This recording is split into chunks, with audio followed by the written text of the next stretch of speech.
Listening test.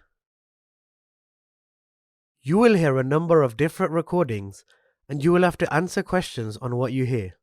You will have time to read the instructions and questions and you will be given time to check your work. All the recordings will be played once only. The test is in 4 parts. Now turn to part 1. You will hear a telephone conversation between an employee at a pet insurance company and a customer. You have 30 seconds to look at questions 1 to 6.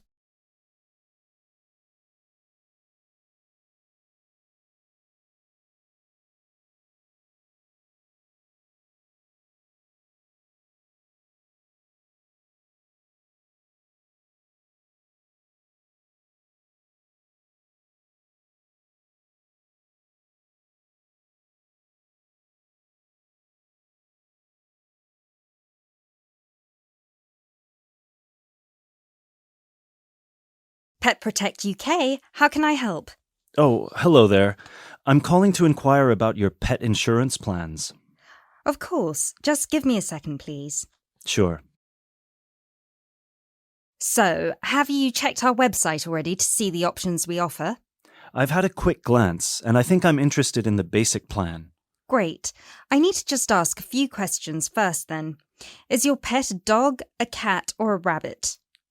It's a dog. And is it a puppy or... No, he's 3 years old. Right. May I ask, has your dog been insured before? I just adopted him from the rescue center last week, and I think he'd been there a while, so I doubt it. Okay, so you've had him for a week then. That's correct. Great. I apologise for asking this, but your dog, what's his name, by the way? Fenton. Fenton, is that spelt with an F? Yeah. Fenton. Great. Thank you for that. So, according to the rescue centre, has Fenton ever attacked, bitten, or been aggressive towards a person or another animal? No, not at all. Excellent. And is he a guide dog or... No, just a house pet. Great. And you said he's 3 years old. Do you know the exact date of birth? Oh, yes, it's on the adoption certificate. Just give me a sec. It's May 19th, 2013. And do you know, has Fenton been neutered? Yes, he's been castrated. Excellent. And final question, what type of dog is Fenton? Is he a pedigree, a crossbreed, or a mixed breed? A crossbreed, I think. Right, crossbreed... Wait, sorry. What's the difference between the three? A pedigree is a dog whose parents are of the same breed. A crossbreed is from 2 different breeds, while a mixed breed is 3 or more. Then he's a mixed breed. Sorry about that. Right, no worries. So, could I take your full name, please? My name is Peter Pischinger. That's Pischinger. Right, thank you for that. And what's your address? That's 27 Cherry Drive, NW8 3HD. 3HD. And finally, a telephone number, please. 020-3634-7957. Thank you. You now have 30 seconds to look at questions 7 to 10.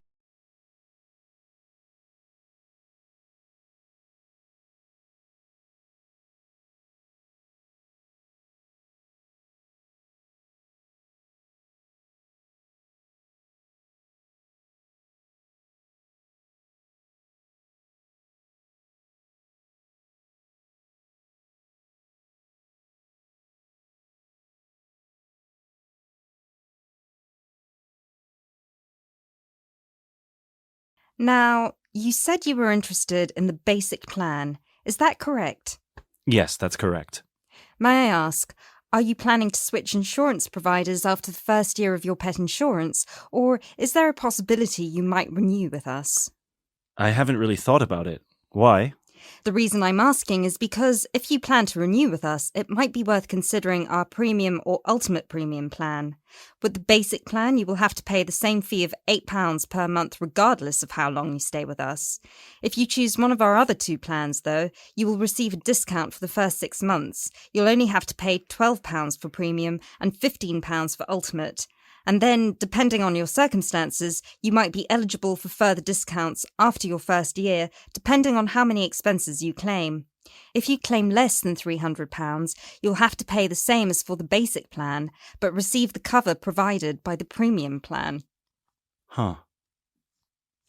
Is that something you might be interested in? I'll have to think about it. Is it possible to switch to one of the other plans later on? Yes, of course. You can always upgrade. Let's stick to the basic plan for now then, and then I might call you back to switch. No problem. So, what happens now?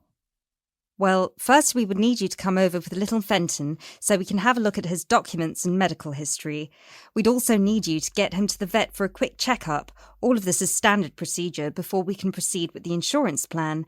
And then, when all that's done, you can either set up a direct debit in person, or you can call us back and do it over the phone. Right. And the basic plan will cover... Well, the basic plan covers veterinary fees, obviously, plus a few more things such as boarding costs, loss by theft or straying, advertising and reward, death by accident or illness. You can find a comprehensive list on our website, or I could forward it to you via email if you prefer. Thanks. I'll check the website. No problem. So, shall we book you an appointment so you can come over? That is the end of Part 1. You now have 30 seconds to check your answers to Part 2.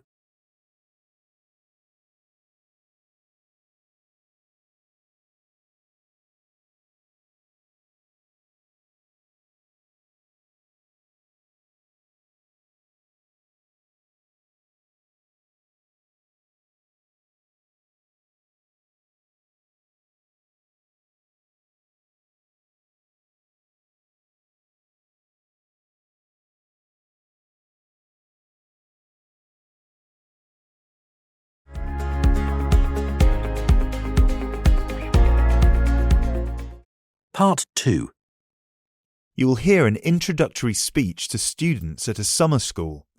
You have 30 seconds to look at questions 11 to 14.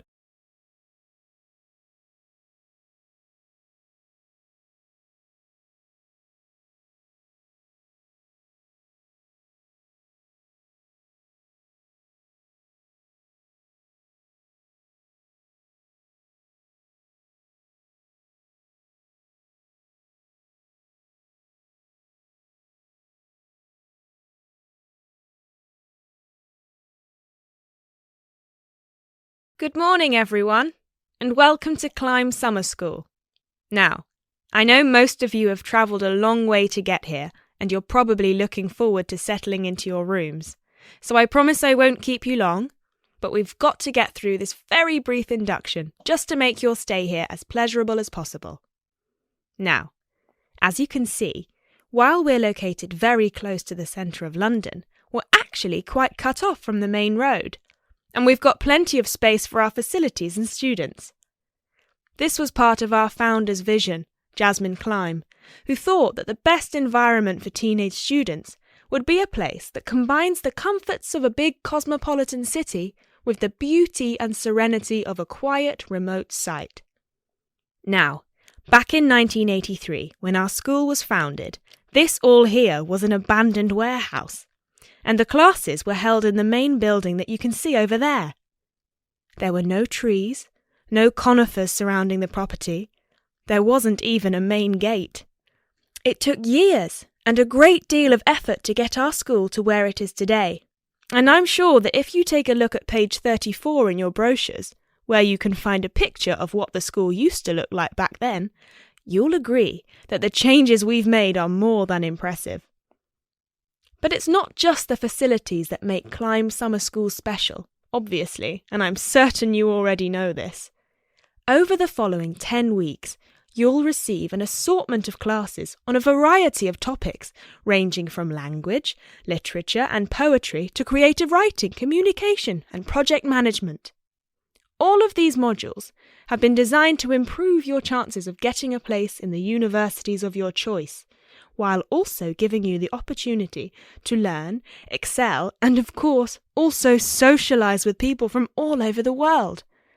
I can tell you, just among the 30 of you, we've got about 21 different nationalities. So what happens now? First of all, I'll be handing out a map of the premises for you to have a look at and explaining where everything is. Once we're done here, you'll all be taken to your rooms where you can unpack and relax for a couple of hours.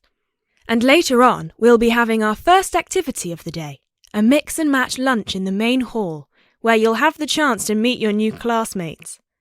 Later on in the afternoon, we'll be handing out your first project assignments and splitting you into teams. And tonight we'll be having our very first film night, starting with an early 20th century special. You now have 30 seconds to look at questions 15 to 20.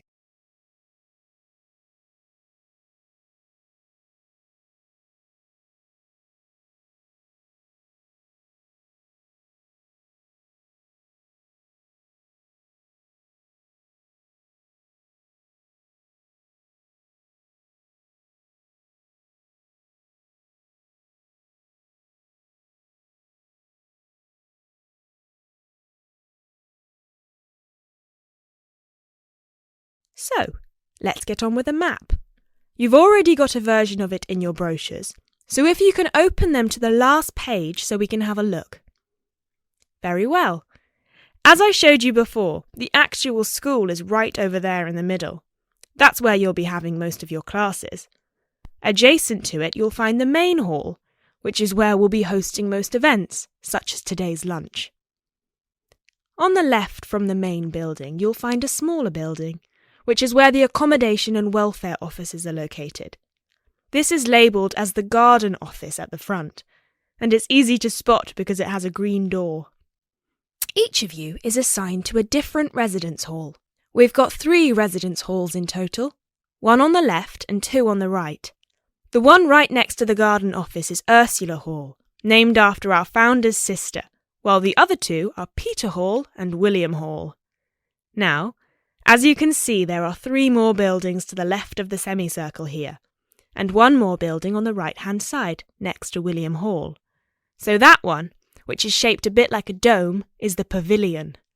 This is where all your letters will be delivered, and in the basement floor you'll also find a laundrette. Please make sure you've got plenty of £1 coins, as you'll need one for the washing machine and another for the dryer. And that row of buildings on the left, the one closest to us here at the gate, is the canteen, where you'll be able to buy snacks as well as breakfast, lunch and dinner, on days when we don't have an event with food provided. The next one is the gym, which is open from 7 a.m. to 8 p.m. from Monday to Friday, and until 10 p.m. at the weekend. And the last building, right over there, is the study centre, where you'll find plenty of computers and books, as well as a great selection of DVDs and magazines that you can borrow with only a small refundable deposit of £5. Now, please remember to keep your student card with you at all times, as you'll need it to access most of these facilities and... That is the end of part 2. You now have 30 seconds to check your answers to part 2.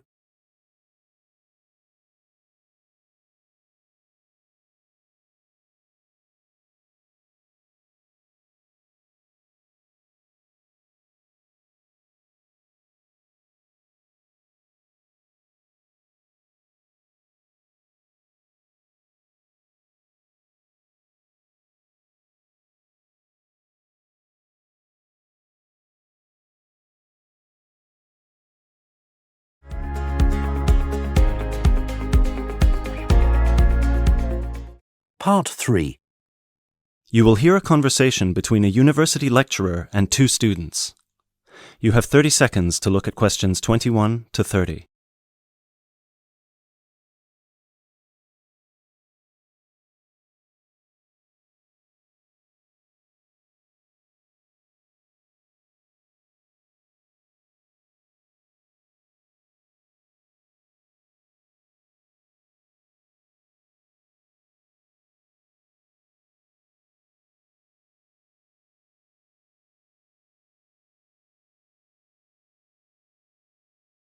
James, Carol, thank you for coming in. Have a seat. So, I take it both of you have completed your interviews with the managers? Yeah. Right. Great. Remind me, who was supposed to do the interview with the manager from the chain supermarket? That was me.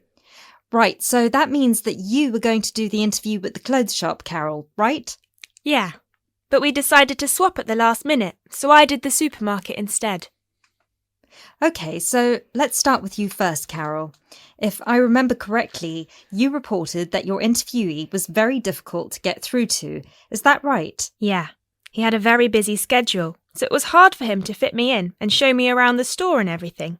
We had to reschedule about 3 times before I finally managed to do the interview with him. And how was it for you, James? Oh, I had no issues at all. I just went in on a weekday and the shop was empty, so we did it right there and then. Great. So, Carol, how did you find the management scheme? Let's start with how they recruit their trainees. So, according to the manager, the way it works is that the graduates go through a rigorous recruitment process that includes an interview with a panel and a trial day. Then they have to go through a probationary period of 3 months, and if their performance is satisfactory during those 3 months, they're offered a place in the scheme. And yours, James? Well, it's quite similar to Carol's, actually. The only differences are that they're on probation for 6 months and there are 3 individual interviews instead of a panel. Oh, and you don't need to be a graduate. Sometimes they recruit people internally for the scheme if their performance suggests they could be a good fit for it. Okay. And how about the training offered? Carol? It's all very on the job. Trainees start at the bottom as shelf stockers or delivery merchandisers.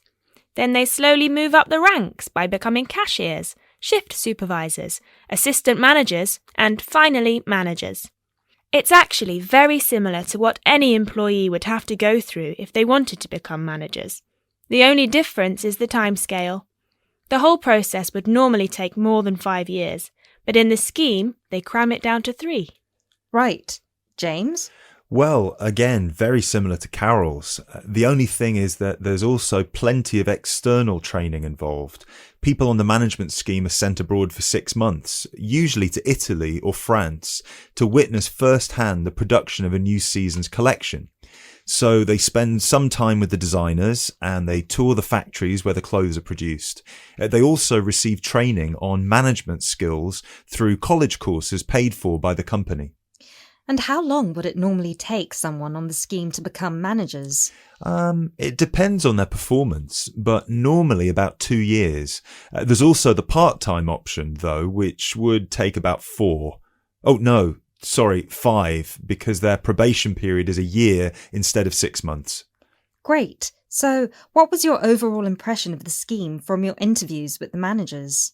Well, the manager I spoke to was very friendly and incredibly knowledgeable. He had been through the scheme himself, and he attested to its efficiency and helpfulness. The only criticism I'd have is what James said. In their company, there's almost no external training involved, and I think it would be useful to send graduates to courses at further education colleges to improve their general knowledge and understanding of management skills. But overall, yes, very positive. Great. And you, James? The same as Carol. The manager I spoke to was incredibly friendly and eager to promote her scheme. She hadn't actually gone through it herself, but she was very involved in the process, both in training and in recruitment. She's actually one of the 3 people who do the interviews for the new trainees. And I really like the structure with the classes at college. I think that's very useful and it improves the trainees' chances of getting another job eventually, should they decide to leave the company in the future. The only thing I have to say against it is that 2 years is too short in my opinion. It should really be closer to 3 years, as I imagine the trainees would get exhausted fairly quickly with all this information fired at them in such a short span of time. Thank you both.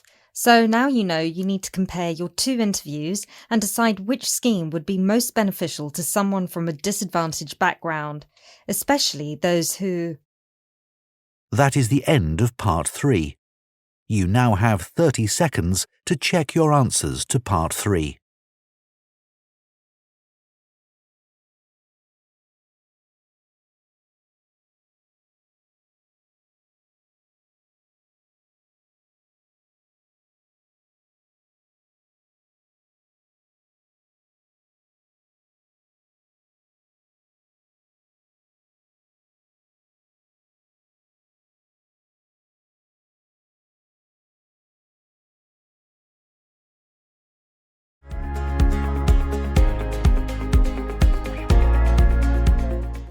Part 4. You'll hear a talk given by a foreign correspondent. You have 30 seconds to look at questions 31 to 33.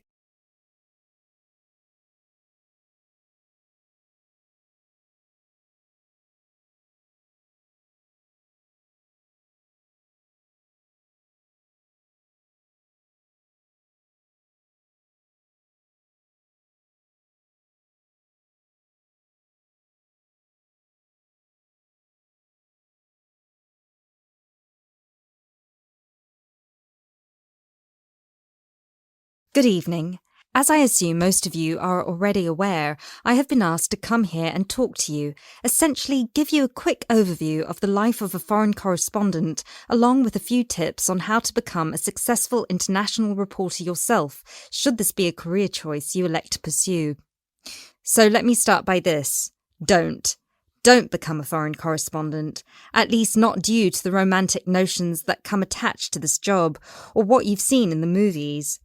Being a foreign correspondent does not mean exotic adventures. It doesn't mean finding yourself at the heart of the action and putting yourself in danger to inform the world. Let me just tell you this. 80 journalists are killed each year in the line of duty. Many more find themselves in prison or are attacked. You need to think hard. Is this the sort of career I want? Is this the kind of reporting I'm interested in? And only after you've carefully considered all the pros and cons should you decide. But let's focus on those of you who believe that, yes, you've got what it takes to be a foreign correspondent, and this is definitely why you decided to study journalism here. You're all third-year students, which means I don't need to waste my time telling you the basics. Of course, you need to read a lot. Books, novels, newspapers, blogs, and of course you need to be acceptably proficient in various media skills. You now have 30 seconds to look at questions 34 to 37.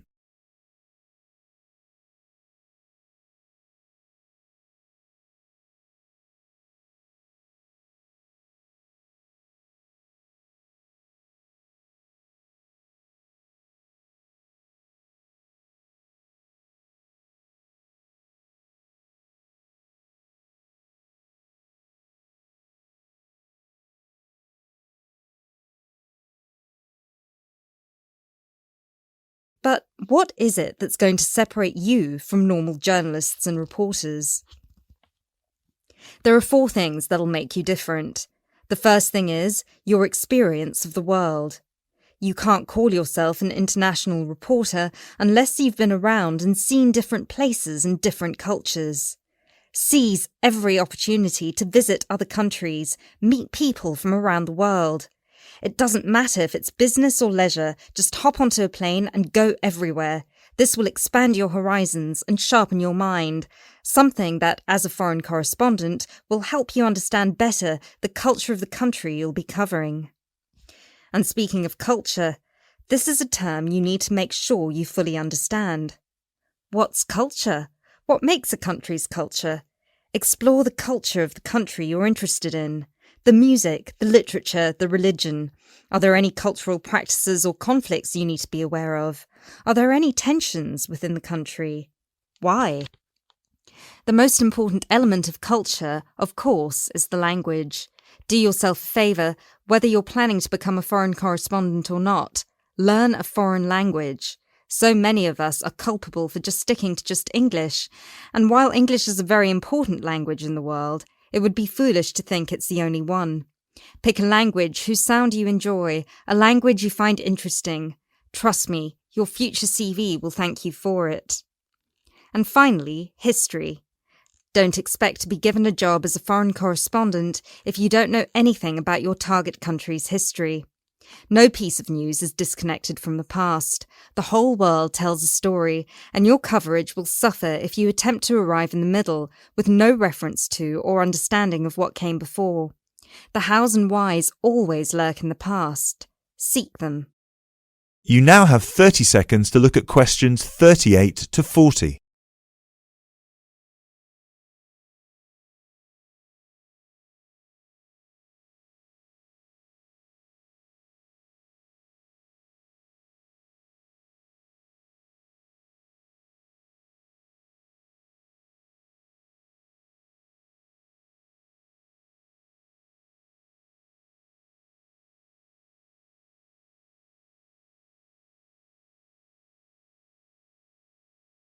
Now, there's something else you need to understand. The world of international journalism is changing, like every other industry, due to the internet. The arrival of globalization brought with it a whole new set of rules, and you'll do well to comprehend what they mean for you. Unfortunately, gone are the days when a newspaper would hire you and deploy you to a country. Increasingly, newspapers around the world are beginning to favour freelance journalism, offering opportunities to local reporters with the necessary chutzpah and an understanding of the zeitgeist in their region. What this means for you is that you won't just have to start at the bottom. If you want to sustain yourself as an international reporter, you'll also have to pursue many different avenues at once. You'll need to persevere and push and build contacts everywhere. An old student of mine, a terrible student at university, but an incredibly intelligent woman, she came to find me at a conference that was recently held in Yemen, where I delivered a speech on the future of journalism. She was working for 3 different newspapers as a freelance foreign correspondent, one of them The Times, and she told me that the one piece of advice I gave her that stayed with her and helped her with her career was this: don't be afraid to fail. It will happen over and over again. It's how you deal with it that matters most. So keep this with you, this one piece of advice. Oh, and don't forget, your passports need to be kept current at all times. Thank you very much for listening. That is the end of part 4. You now have half a minute to check your answers.